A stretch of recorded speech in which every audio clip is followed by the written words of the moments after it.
আসসালামু আলাইকুম রহমতুল্লাহি ওয়া বারাকাতুহু। আপনারা সকল মুসলমান ভাই সবাই কেমন আছেন? আলহামদুলিল্লাহ আমিও ভালো আছি আপনাদের দোয়া ভালোবাসায়। তো আজকে মসজিদে এলান করা হচ্ছে যে মসজিদের কূপে নাকি পানি নেই। তো হঠাৎ করে পানি শেষ হয়ে গেছে, তো সবাইকে বলতেছে যে বাইরে থেকে উজু করে আসতে। তো আমরা চিন্তা করলাম আমাদের খাওয়ার পানি আছে, সেগুলো দিয়ে উজু করি। একজন আরেকজনকে পানি ঢেলে দিচ্ছি, উজু করতেছি। তো সকলে মুসলমান মানুষ, আজ আছি কাল নেই, সবাইকে চলে যেতে হবে। তো আজকে খাওয়া দাওয়া ফুর্তি করো, দুনিয়া এটা মস্ত বড়, এই কথাটা কিন্তু ঠিক। তবে আমাদের সবার 5 ওয়াক্ত নামাজ ওয়াক্তের সাথে আদায় করতে হবে, হালাল হারাম মেনে চলতে হবে। তো সবাই মা বাবার সেবা করবেন।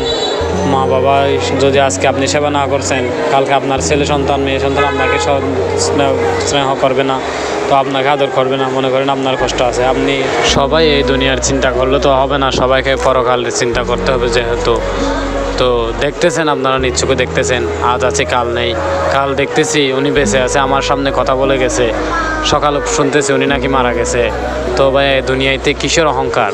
একজন আরেকজনের সাথে ভেদাভেদ না করে আমরা সকল মুসলিম ভাইগণ ঐক্যবদ্ধ হই এবং আমরা সবাই নামাজ রোজা ইবাদত করি। সকলের প্রতি ফরজ। আল্লাহ যেসব নিয়ামত দিয়েছেন, একটা নিয়ামত যদি আমরা তুলে ধরতে চাই তাহলে কোনোটার সাথেও তো তুলনা করা যাবে না। আল্লাহ যেই রকম নিয়ামত দিয়েছেন, আল্লাহ যে নিঃশ্বাস দিয়েছেন, প্রত্যেকটা মানুষের অঙ্গ প্রত্যঙ্গ থেকে কোনো কি ইঞ্জিনিয়ার পারে, কোনো কি বিজ্ঞানী পারবে? আল্লাহ তাআলার যে কুদরতি সৃষ্টি আমাদেরকে করেছেন, যে কোনো জিনিস আল্লাহর কুদরতি সৃষ্টিতে আপনারাই তো দেখতেছেন, সবাই তো দেখতেছেন। আলহামদুলিল্লাহ, আল্লাহর শুকরিয়া নিয়ামত আদায় করতেছি।